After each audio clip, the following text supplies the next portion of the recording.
If you're studying for your real estate exam right now and you're stressing, stop it.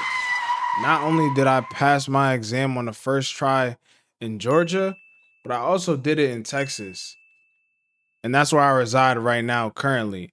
Now my Georgia license isn't active anymore, and I'm only a Texas realtor, but I can give you some insight on how to pass the test on your first try and get it done without stressing 24/7. Now, I got that done by not being the smartest person in the room, but I just knew how to learn. All right, so first thing, let's talk about your why. You have to have a why when it comes to the things that you're trying to chase and achieve in this life. You can't just keep going through life without something that is making the engine go. For me, I wanted to use real estate not just for the business of it, but for the leverage of it. If you're looking to get into the real estate industry and you just want to learn more about homes, get your foot in the door, just learn and grow. The best thing I would advise is to get into property management. Now, the door to entry to that is, it depends. Sometimes you need connections, sometimes it's hard to get a job like that. Now, for me, I had no luck trying to apply for jobs like that. I didn't even get an interview until a temp agency called me for an interview, and I aced the interview to become a traveling leasing specialist. Now, what is that? A traveling leasing specialist is somebody that specializes in leasing apartments. So they put me through a rigorous 1 week training where we went over all the things that are necessary for you to lease an apartment, which a lot of those skills translate into what is needed to be done when doing a transaction for a home, a building, things like that. Obviously, they all have their own little details and things like that that you need to know. But the basis of it helps you with that. So I got hired by this temp agency. Basically, what they did is, to make it a long story short, is they sent you over to one of the 50 states to work for a 2 to 3 month period of time to help out a property management group, an owner, anywhere from A to Z, just to get your feet wet and learn and grow and help that owner or property management company get profit, get leases, things like that. So during that experience, I was able to leverage not only my real estate license, but I was also able to leverage my skills. I leveraged those two things to making about 6 figures a year with the first company that I worked with. And how I did that, I wanted to use my real estate license not only for the business portion of it, but just to get my feet wet and break into the real estate industry, which I was able to do by joining a property management company. Part two, the biggest mistakes people make within the process of learning for their real estate exam. Number one, the number one thing is memorizing answers. All the tests are different. You never know what's going to pop up on the test. You never want to memorize answers to certain things. You want to understand concepts.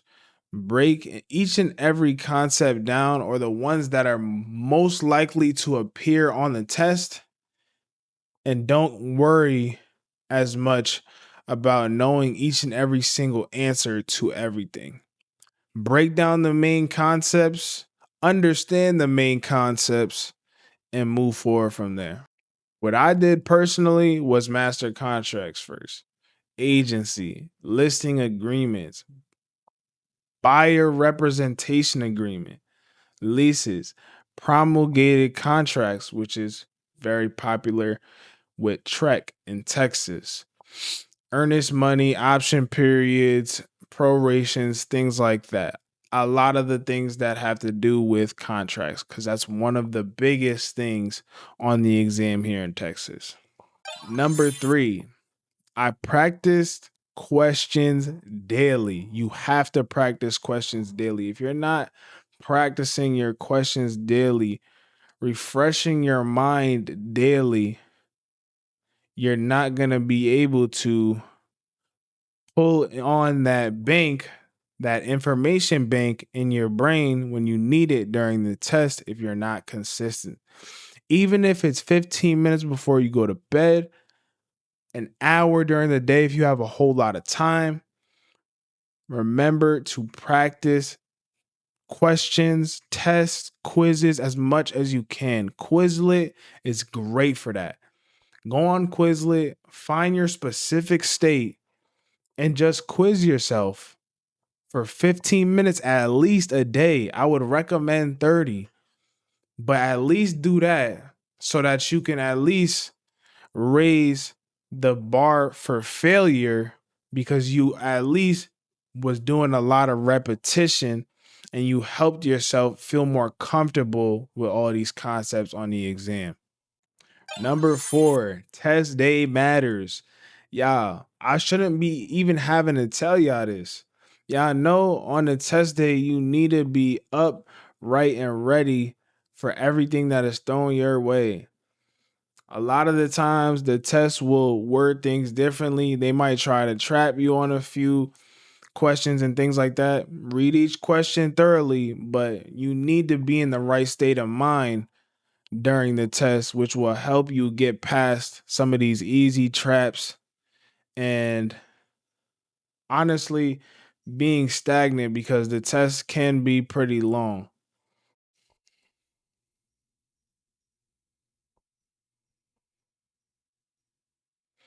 Get an ample amount of sleep. Make sure that you're fully rested for your exam. Get a good meal in the morning, nothing too heavy.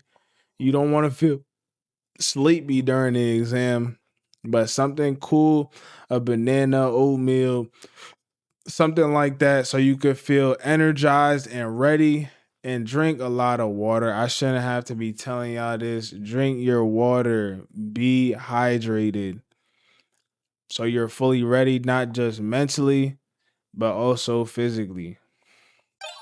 Part five, my advice to new agents or people that are trying to pass the exam. My number one thing is pull up your money. You don't want to be like me, how I was in Georgia, not being able to at least practice without fearing that I wouldn't be able to pay my bills.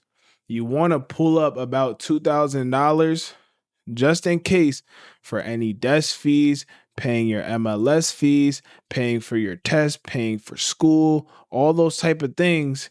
You want to pull up around $2,000, maybe even a little bit more, so that you can keep yourself protected from, you know, you don't know what'll happen. You don't know if the fees will go up. You don't know if you'll have to pay extra fees to be at a certain brokerage because you want somebody who has more notoriety. Just be prepared when it comes to the fees so that you can practice right away after you pass the test. And honestly, the biggest thing is never shorting yourself mentally. You have to fully believe you will pass the test on the first try without a shadow of a doubt. Anytime any doubt creeps in, you say, no, I'm gonna pass the test on the first try. And that's it. And that's with anything in life, honestly. You say no to all the doubts.